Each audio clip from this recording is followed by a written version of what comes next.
입니다. 정두원 전 의원 모셨고요. 어서 안녕하세요. 오십시오. 사과반 전 의원 모셨습니다. 어서 반갑습니다. 오십시오. 사과반입니다. 한 주 잘 보내셨죠? 네. 우리 정두원 의원님은 역시 또 패셔니스타. 네, 좀 있으면 또 방송에 인터뷰가 있어가지고. 흑백으로 탁 코디를 하셨어요. 때 빼고 광냈습니다.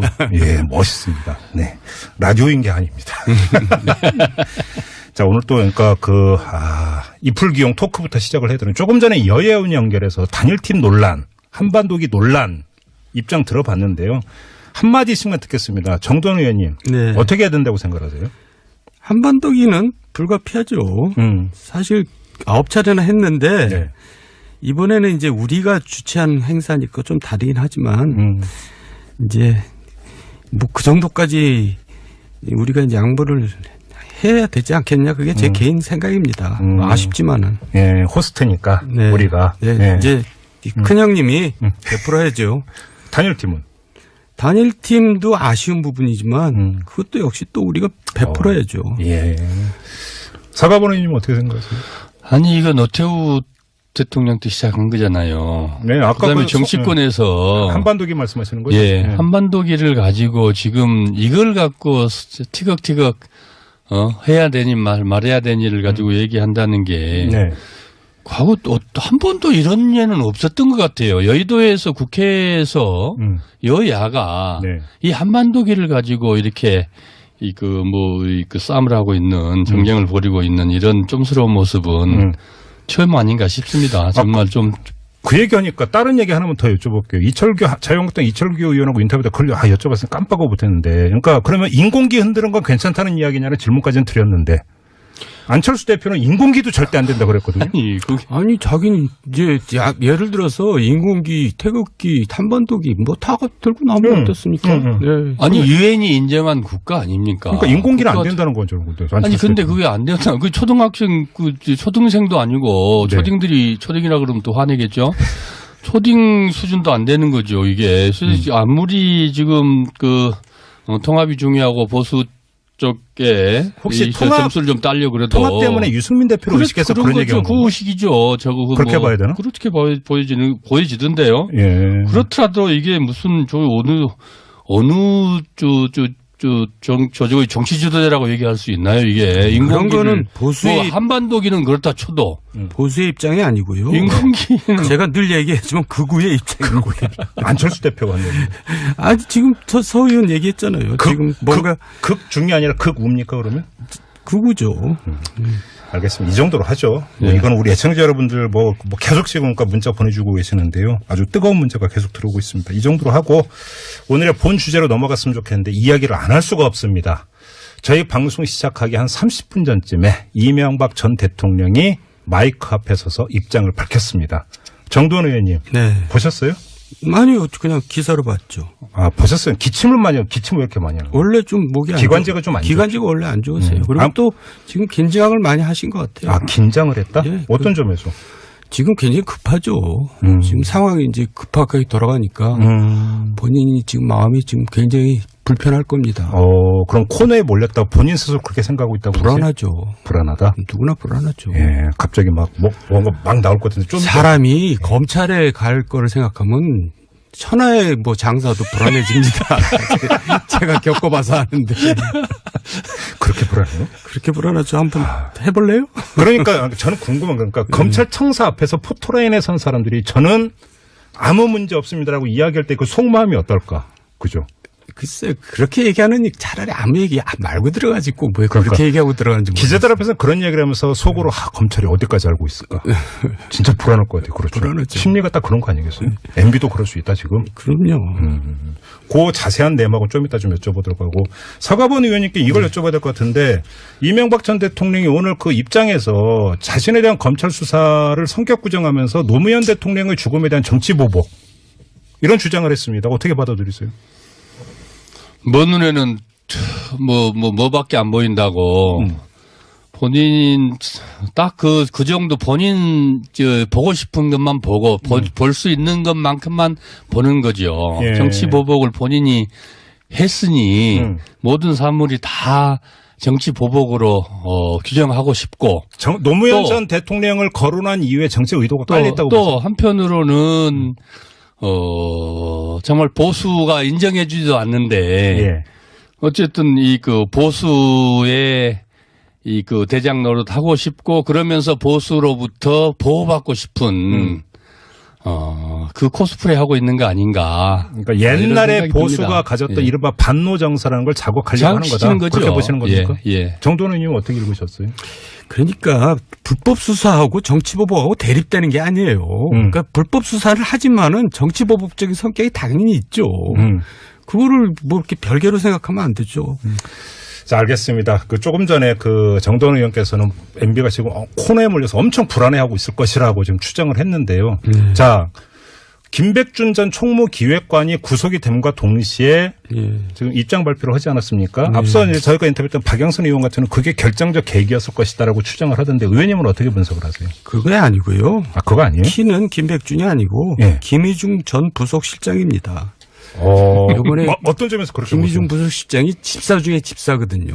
잠깐만. 그러면 집사에도 성골 집사가 있고 성골 집사죠. 이제 김희중 그렇죠. 실장이 김백준은 진골 예, 그러니까 이제 내지 육두품 집사? 국회의원 때부터 이제 보좌관을 쭉 해왔는데 그리고 이제 김백준 씨보다도 더 돈 관리나 이런 걸 직접 했습니다. 근데 이제 같이 이번에 검찰 수사를 받았는데 예, 영장 청구가 안 됐잖아요. 구속이 안 됐거든요. 예. 근데 이제 오늘 기사를 보니까 김희중 씨가 이제 얘기를 했다 그러더라고요. 다 털어놨다고. 그러니까 그 돈을 받은 거를 일부 달러로 바꿔서 해외 출장 때 줬고. 네, 그 얘기 나왔죠. 부인, 그러니까 영부인한테도 이제 일부를 줬고 이제 그런 얘기를 쭉 했어요. 근데 그래요? 이제 왜 그런 얘기를 하냐면 이 사람이 과거에 이제 그 저축은행 사건에 연루돼서 이제 한 1년 정도를 산 적이 있는데. 김희중 실장이. 예. 예. 이제 나중에 뭐한 얘기지만은 출소하기 전에 부인이 이제 자살을 했어요. 못 기다리고. 참 아이고. 안타까운 일이죠. 아, 그런 일이 있었어요? 예. 예. 그런데 MB가 예. 그렇게 집사 중에 집사인데 거기를 안 가기는커녕 꽃도 안 보냈어요. 아, 진짜? 그러니까 이제 너 돈 받고 그랬지. 그러니까 달면 삼키고 쓰면 뱉는 이제 그런 이제 모습을 보인 겁니다. 그런 일이 있었어요. 김희중은 사실 자기 개인 돈 챙기고 그런 친구는 아닌데 네. 저축은행 사건은 이제 뭐 어쩔 수 없이 그렇게 얽혔는데 하여간 어쨌든 김희중으로서는 정말 너무나 처절하게 이제 배신감을 느꼈겠죠. 한이 맺혔겠네요. 한이 맺히죠. 그럴 때는. 그러니까 여기 와서 뭘 두둔할 생각이 있겠어요. 그러니까 사람 관리를 못한 겁니다. 예. 관리를 했어야죠. 그거를 그렇게 하는 법이 어디 있어요. 지금 일각에서는 김희중 실장에 대해서 구속 청구를 하지 않는 순간에 이거 플리바게닝 아니냐라는 지금 분석이 나왔는데. 그래서 이제 이명박 대통령이 급해진 겁니다. 야, 그러면 지금 검찰이 김희중 실장의 사실을 자신이 알고 있는 모든 걸 만약에 이야기를 했다면 엄청난 카드를 지금 검찰이 쥐고 있다고 봐야 되는 거잖아요. 당연하죠. 야, 이미 이제 얘기는 끝난 겁니다. 게임 끝난 겁니까? 게임 끝난 겁니다. 그러면 그 MB 쪽에서 계속 대책회의하고 했던 것도 김백준 때문이 아니라 김희중 실장 때문이고. 그렇죠. 김희중 실장은 어디까지 알고 있다고 추정을 하십니까, 의원님은? 모든 걸. 그러니까 뭐 국정원, BBK, 다스, 물론이죠. 8비 물론이죠. 다 알고 있어요? 그런 돈과 관련된 거 다 알고 있는 돈 거예요? 관리를 다 해요. 거기서 주머니에서 다 나와요. 김백준 주머니에서 나온 게 아니라 김희중 주머니에서 다 나옵니다. 근데 굉장히 맑고 아주 깨끗하거든요. 절대 사익을 챙기지 않는 친구인데. 김희중 실장이. 실수 한번 해서 그렇게 됐는데. 그러니까 이제 MB가 그 의심 많은 사람이 그 많은 시간 동안 그 친구한테 맡겼죠. 그런데 그거를 그냥 다 이제 쓰다고 뱉어버렸으니 얼마나 처절하게 배신감을 느꼈겠어요. 지금 정동영 의원께서 지금 여기서 처음으로 하시는 말씀인데 이렇게 되면은 지금 이 검찰 수사를 읽는 포인트는 완전히 달라지는 거 아닙니까? 저도 듣기로 김희중 그 부속실장 구속됐을 때 이 정치권에서 하는 얘기는 다들 그 좀 안타까워, 특히 구여권 사람들, MB 쪽 사람들, 김희중 실장을 안 사람들은 다 좀 안타까워하면서 아까 지금 정 의원님 말씀하신 식으로 그랬는데 아주 정말 그야말로 그냥 내팽개치듯이 그때도 검찰 수사 받으면서 단계에서부터 시작해서 뭐 끝날 때까지 내팽개치듯이 내팽개쳐서 예. 실제로 그때도 이명박 대통령의 그 비정함을 다 비난하고 그랬던 것이 기억나거든요. 예. 근데 이번에 사실 조사하면서 김희중 실장 들어있고 또 간간히 나오고 그러면서 사실은 저 좀 심상치 않다 그랬는데 지금 정 의원님 말씀하신 거 보니 네. 간단치 않네요. 간단치 않은 게 아니라 모든 게 그냥 그 매듭이 한순간에 다 풀려버릴 수 그렇죠. 있다는 이야기가 되는 그렇죠. 거잖아요. 그렇습니다. 검찰 입장에서는 아주 그냥 감명했겠죠. 그래요? 예. 다스, BBK 다 알고 있다는 얘기잖아요. 물론이죠. 그래요? 네. 다른 얘기 합시다. 이제 그 얘기. 아니 지금 이 얘기 빼고 무슨 얘기를 해요 지금? 조금만 더 들어가 보죠, 의원님. 네. 뭘 더 들어가? 김희중 실장이 이것도 그 검찰에서 진술을 했을 거라고 추정하는 게 어떤 게 있어요? 그건 제가 모르죠. 근데 이제 검찰에서는 얼마나 소중한 카드가 왔는데 그냥 보냈겠어요. 아니, 저는 의원님 말씀이니까 이해가 안 되는 게 그렇게 중요한 인물이라면 지금 그 검찰 수사가 계속되는 과정에서 비록 늦었더라도 김희중 실장에서 MB 쪽에서 다시 관리 들어갔어야 되는 거 아니에요? 늦었죠. 해도 소용없는 이런 김희중 실장이 안 받아들이죠. 이미 버스는 지나가고. 예. 이야, 그렇군요. 지금 궁색한 게 큰 틀에서 보면은 지금 MB는 오늘 이제 두 가지 아닙니까? 저 정치 보복으로 이렇게 몰고 가는 것 하나 하고 그다음에 그러면서 보수 결집시키겠다는 도와주라 이런 거이고. 전선을 만들겠다는 것 하나, 그다음에 돈의 용처 특활비, 국정원 특활비 용처를 이 변명한다는 게 궁색하기 짝이 없어요. 청와대 선물비로 썼다는 거 아니겠습니까? 네. 제가 그때 이제 원내 부대표 18대 이명박 첫 해죠. 네. 원내 부대표하고 그 운영위 간사예요. 네. 운영위에서 청와대 예산 다루는데. 그때 청와대에서 예산을 대폭 늘려왔어요. 네. 특히나 이 선물비에서. 선물비 기념품 값에서. 근데 제가 사실은 그거 잘 알거든요. 노무현 대통령 때 그 예산을 대폭 줄여놨어요. 사실은. 지나치게 줄였거든요. 그래서 제가 그걸 알아서 그래서 그걸 대폭 늘려줬습니다. 그래서 정세균 대표한테 야단도 좀 많이 맞았는데 그래도 대한민국 저는 선의로 대한민국 청와대가 그래도 그 돈에 궁색하지 않고 최소한의 일할 수는 있어야 된다. 이런 생각에서 사실 대폭 늘려줬거든요. 그 특활비를 가지고 선물비 기념품값 썼다. 그러면 도대체 그 돈 다 어디다가 썼길래. 그럼 말도 안 되는 변명이다. 얘기죠. 아니 근데 제가 이 얘기를 꼭 하고 싶어요. 정말 궁색한 변명입니다. 노무현 전 대통령 때는 예외였다고 주장하는데 뭐 그건 모르겠어요. 특활비 안 받았다? 근데 국정원 특활비는 원래 청와대 돈주머니입니다. 그래서 국정원 기조실장은 항상 청와대에 뒷돈 되는 사람이에요. 모든 정권에서. 이건 공공연한 뭐 비밀일 수 있습니다. 근데 노무현 정권에서는 뭐 아닌 것 같아요. 내가 뭐 얘기 들어보니까. 근데 그거를 이제 뒤지기 시작하면 뭐 안 걸리는 대통령이 없겠죠. 그 얘기는 꼭 하고 싶어요. 그러니까 자 지금 2008년에 2억. 2010년에 2억 이렇게 받았다는 거 아닙니까? 근데 최소한 됐다잖아요. 2010년에 2억 받았다는 게 지금 나온 이야기가 그 청와대 선물 제작비가 부족해서. 그럼 뭐 했을까요? 잘 모르겠어요. 그래서. 그게 뭐 했을까요? 쓰는 용도? 네, 용도. 그것까지 제가 어떻게 알겠어요? 관련해서 제가 하나 말씀드리고 싶은 게 있는데 시점이 정확히 일치하는 사건이 하나가 있습니다. 네. 그러니까 지금 저희가 검찰 접근할 수 있는 보도를 기초로 하면은 2010년에 돈을 받은 시점이 2010년 7, 8월경이라고 지금 나오고 있지 않습니까? 이 시점이 대단히 의미가 있는 게 이때 무슨 일이 있었냐면 두 분이 기억하시겠지만 2010년 6월에 민간인 불법 사찰 사건이 터지지 않습니까? 제가 너무 잘 알죠. 제가 대상이니까. 사찰 대상. 사찰의 1차 대상이 접니다. 사찰을 한 분이 아니라 사찰을 당한 분. 근데 그리고 검찰 수사가 들어가는데 7월 말에 공직윤리지원관실에 있던 7명에 대해서 검찰이 구속영장을 청구를 합니다. 그런데 그러면 영장 청구 대상자가 됐던 사람들이 변호사를 선임하는데 변호사 선임을 알선하고 선임료를 내준 게 청와대였어요. 맞습니다. 그게. 자, 그러면 그때 제가 이제 2012년 이슈 털어주는 남자에서 그걸 계속 폭로를 할 때 나왔던 게 그때 장진수 전 주무관하고 바로 위에 진경락이라고 하는 과장이 있었는데 두 사람에 대해서는 선임료까지 나왔어요. 1인당 1,000만 원씩. 그거를 누가 알선을 했냐면 그때 그 윤리지원관실의 배우라고 하는 이영호 고용노사 비서관 바로 밑에 있었던 최종석 행정관이라는 사람이 우리가 알아서 할 테니까 맞습니다. 케어니까 걱정하지 말라 해서 1인당 1,000만 원씩 선임료를 대줬고 만약에 구속을 피하게 하면 성공보수로 1인당 1,500만 원씩 준다고 했다라는 것 아니겠습니까? 바로 이 시점에 김백준 기획관이 국정원에 돈을 요구한다라는 겁니다. 그럼 이건 상관성이 있을 거예요, 없을 거예요? 그 상관성이 당연히 있고요. 예. 제가 생각할 때. 그리고 김진모가 왜 등장하냐면 예. 김진모가 원래 그 청와대 오기 전에 국정원 출신입니다. 검사지만. 국정원 출신이었어요? 국정원 있다 온 거예요? 국정원에 있다 온 겁니다. 그렇기 때문에 이제 국정원 창구가 이제 된 거죠. 그리고 김진모 통해서 또 그래서 간 거고. 그러니까요. 그러니까 민간인 사찰 문제는요. 저는 이런 국정농단 비슷한 불법 수사 말고 반드시 저는 그거 철저히 수사해야 된다고 생각합니다. 제가 대상이라서가 아니라. 아니.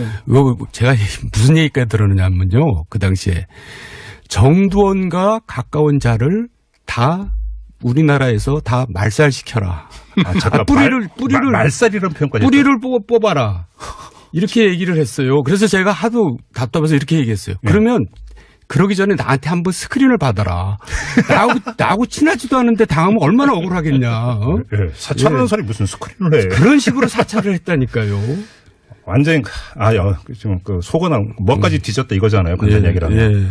근데 아무튼 여기서 그거예요. 그러니까 7명 가운데 2명에 대해서 선임료를 대준 청와대면 나머지 5명도 대줬을 가능성은 상식적이고 합리적인 의심 아니겠습니까?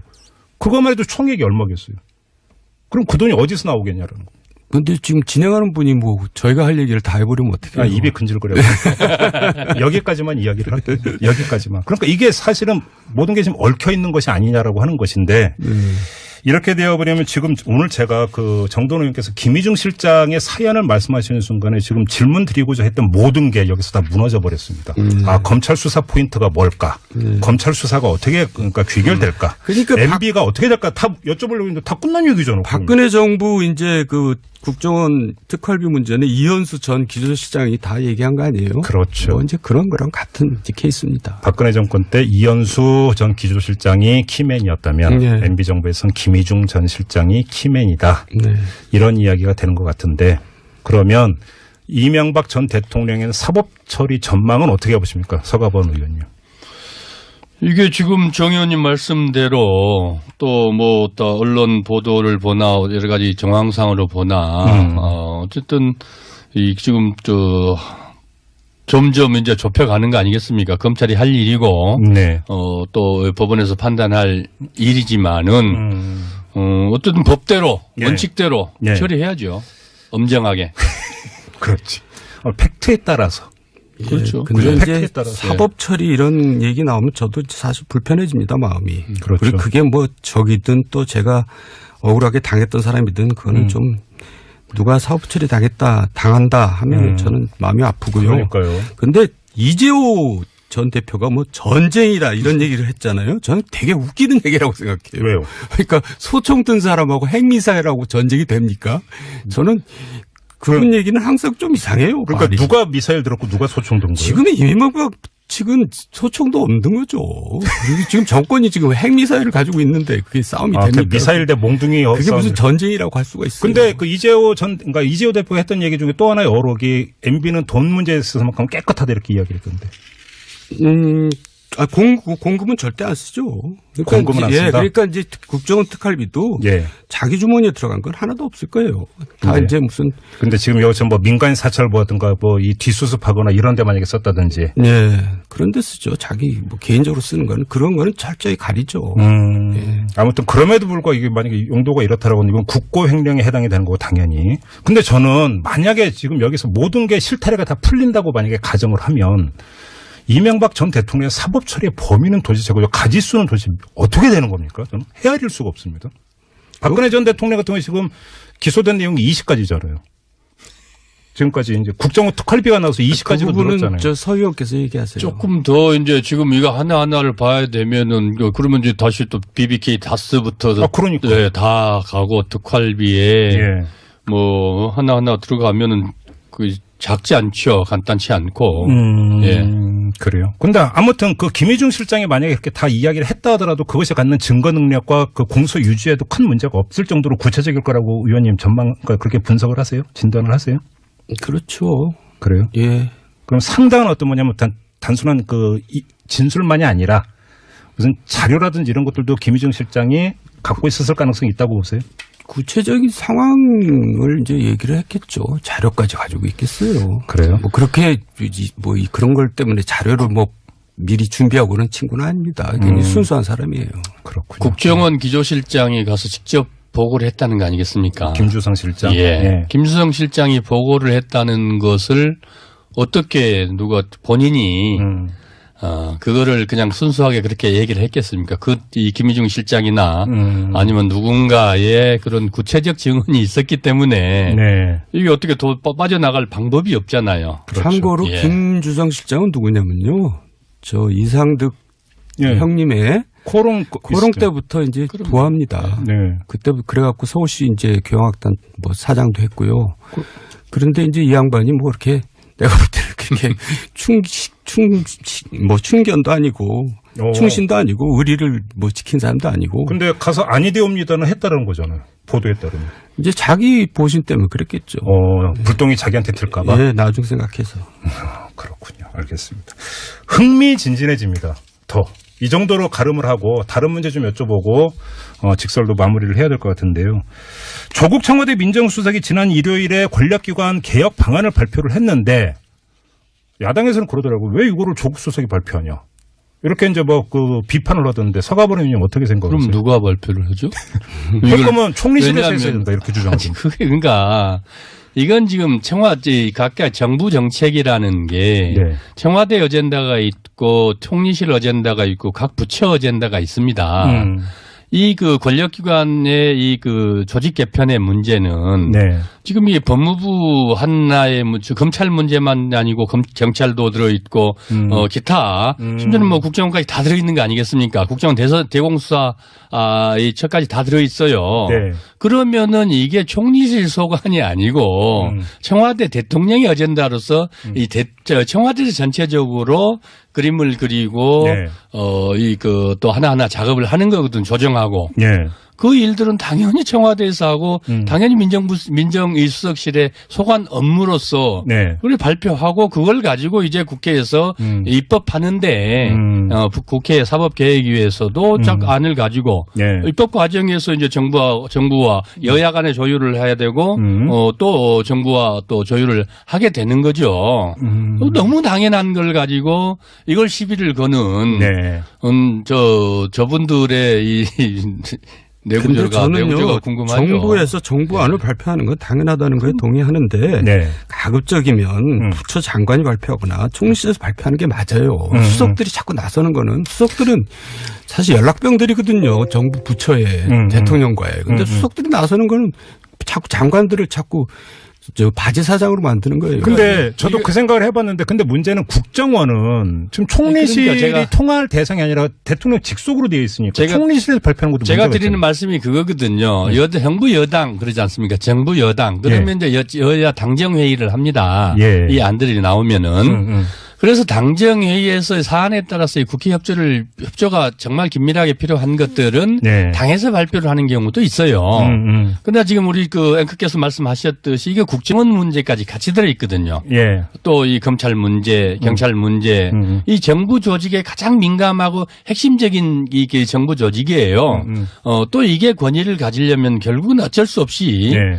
뭐 청와대에서 나서서 이걸 뭐 국민들에게 지금 이 자랑하겠다는 것도 아니고 공세우겠다는 것도 아니고 그러니까 이 중요성이나 또 그간에 각 정부에서 지금 얼마나 해오고 했던 것들이 다 이 벽에 부딪혔는데 네. 채무를 마련해서 한 거 아니겠습니까? 그런데 그러니까 제가 이야기를 꺼낸 게 지금 앞으로 이제 청와대가 주도적으로 해서 국정원 이제 큼직한 이런 거에 대해서 발표를 하겠다라고 지금 그 얘기를 했잖아요. 그럼 이건 순방향이다 이렇게 보시는 겁니까? 그러니까 순방향이 아니고 역할상 그럴 수밖에 없다는 거죠. 그래요? 예, 여당에서 할 것들은 당정회의를 통해서 당에서 발표할 것은 당에서 발표를 하고 예. 뭐 이 각 부처에서 발표할 사안들은 부처에서 다 하겠죠.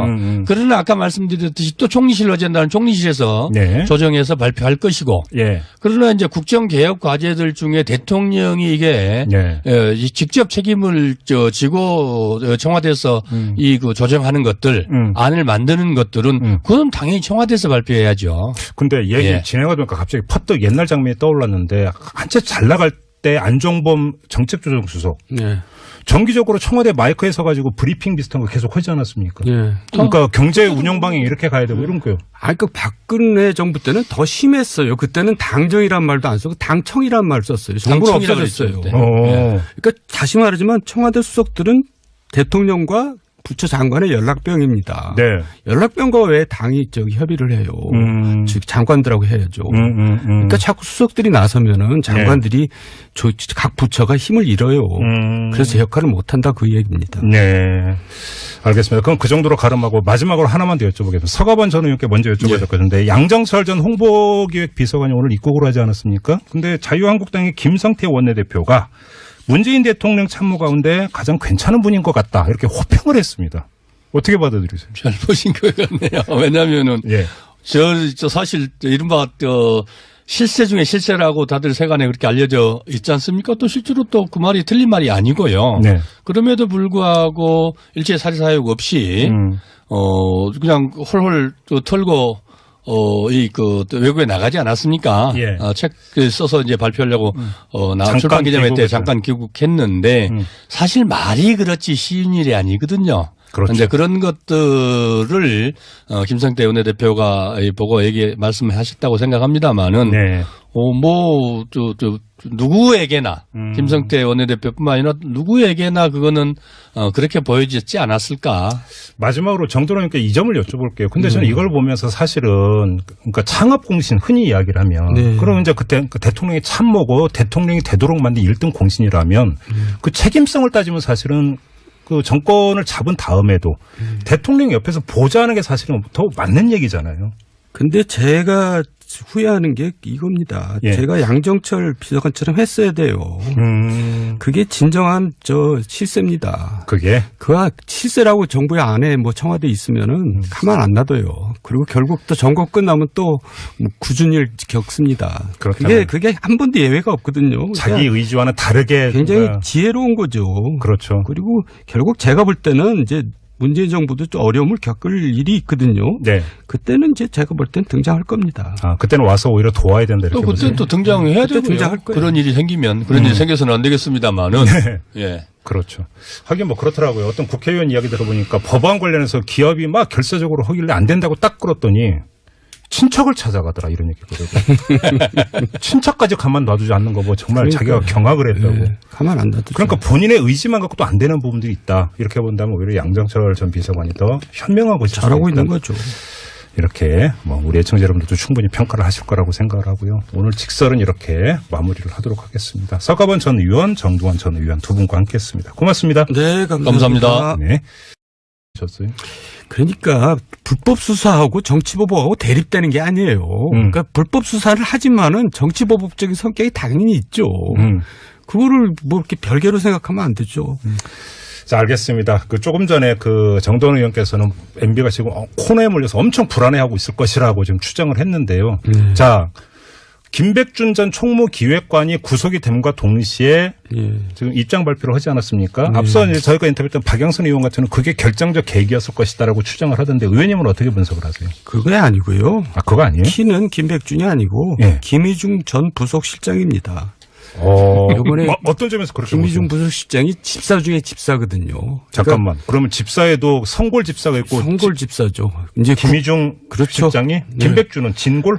예, 그러니까 이제 내지 육두품 국회의원 때부터 이제 보좌관을 쭉 해왔는데 그리고 이제 김백준 씨보다도 더 돈 관리나 이런 걸 직접 했습니다. 근데 이제 같이 이번에 검찰 수사를 받았는데 영장 청구가 안 됐잖아요. 구속이 안 됐거든요. 근데 이제 오늘 기사를 보니까 김희중 씨가 이제 얘기를 했다 그러더라고요. 다 털어놨다고. 그러니까 그 돈을 받은 거를 일부 달러로 바꿔서 해외 출장 때 줬고. 네, 그 얘기 나왔죠. 부인, 그러니까 영부인한테도 이제 일부를 줬고 이제 그런 얘기를 쭉 했어요. 근데 그래요? 이제 왜 그런 얘기를 하냐면 네.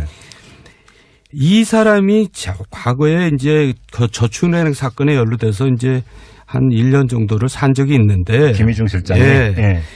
이제 나중에 뭐한 얘기지만은 출소하기 전에 부인이 이제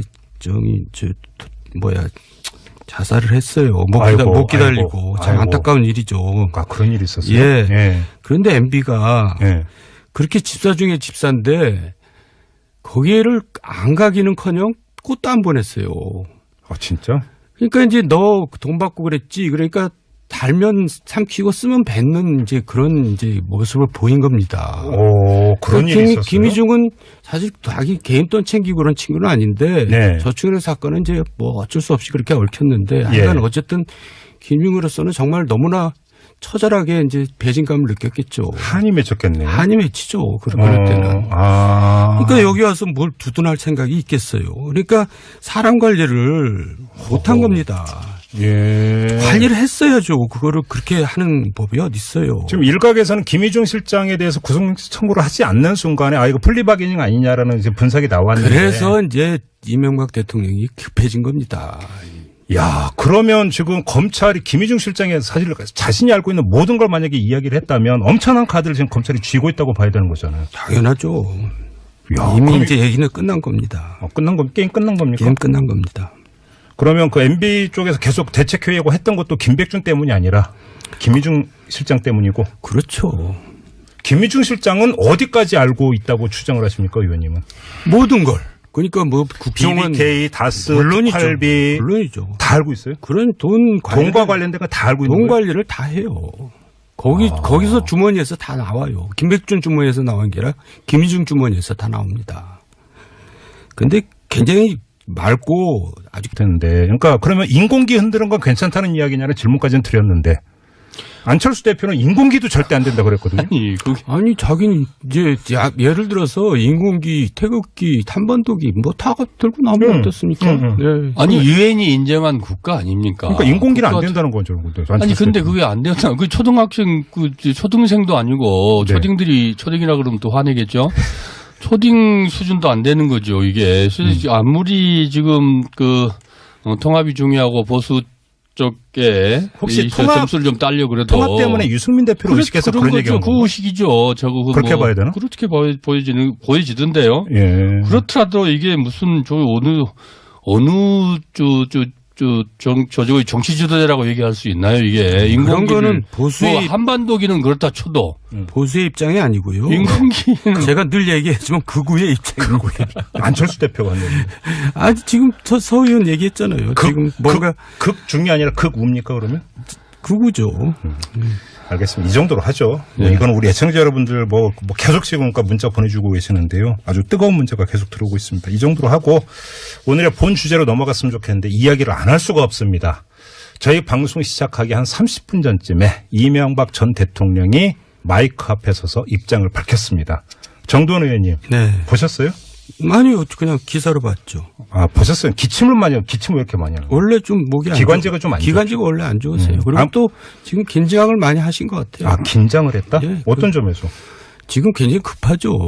지금 상황이 이제 급하게 돌아가니까 본인이 지금 마음이 지금 굉장히 불편할 겁니다. 그럼 코너에 몰랍니다. 정두원 전 의원 모셨고요. 어서 안녕하세요. 오십시오. 사과반 전 의원 모셨습니다. 어서 반갑습니다. 오십시오. 사과반입니다. 한 주 잘 보내셨죠? 네. 우리 정두원 의원님은 역시 또 패셔니스타. 네, 좀 있으면 또 방송에 인터뷰가 있어가지고. 흑백으로 탁 코디를 하셨어요. 때 빼고 광냈습니다. 예, 멋있습니다. 네. 라디오인 게 아닙니다. 자, 오늘 또 그러니까 이풀기용 토크부터 시작을 해야 되는 조금 전에 여야원 연결해서 단일팀 논란, 한반도기 논란 입장 들어봤는데요. 한마디씩만 듣겠습니다. 정두원 의원님. 네. 어떻게 해야 된다고 생각하세요? 한반도기는 불가피하죠. 사실 9차례나 했는데 네. 이번에는 이제 우리가 주최한 행사니까 좀 다르긴 하지만 이제 뭐 그 정도까지 우리가 이제 양보를 해야 되지 않겠냐. 그게 제 개인 생각입니다. 아쉽지만은. 예, 호스트니까 네. 우리가. 네. 예. 이제 큰형님이 베풀어야죠. 단일팀은? 단일팀도 아쉬운 부분이지만 그것도 역시 또 우리가 베풀어야죠. 예.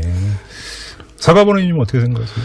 아니 이거 노태우 대통령 때 시작한 거잖아요. 네, 아까 그다음에 정치권에서 한반도기 말씀하시는 거죠? 예, 한반도기를 가지고 지금 이걸 갖고 티격태격 해야 되니 말해야 되니를 가지고 얘기한다는 게 네.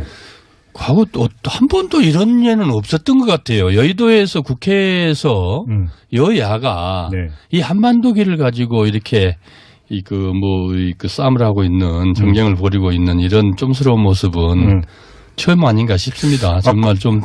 그 얘기하니까 다른 얘기 하나만 더 여쭤볼게요. 자유한국당 이철규 의원하고 인터뷰 때 여쭤봤으니 깜빡하고 몰랐다고 본인 스스로 그렇게 생각하고 있다고. 불안하죠. 불안하다? 누구나 불안하죠. 예, 갑자기 뭔가 막 나올 것 같은데 좀. 사람이 검찰에 갈 거를 생각하면 천하의 장사도 불안해집니다. 제가 겪어봐서 아는데. 그렇게 불안해요? 그렇게 불안하죠. 한번 해볼래요? 그러니까 저는 궁금한 거니까 검찰청사 앞에서 포토라인에 선 사람들이 저는 아무 문제 없습니다라고 이야기할 때 그 속마음이 어떨까? 그죠?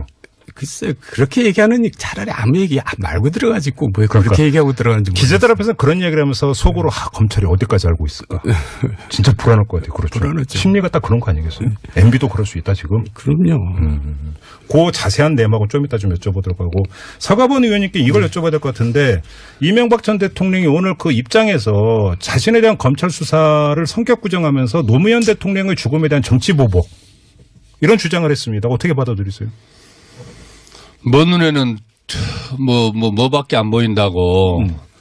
본인 딱 그 정도 본인 보고 싶은 것만 보고 볼 수 있는 것만큼만 보는 거죠. 예. 정치 보복을 본인이 했으니 모든 사물이 다 정치 보복으로 규정하고 싶고 노무현 전 대통령을 거론한 이후에 정치 의도가 깔렸다고 또 한편으로는 정말 보수가 인정해주지도 않는데 예.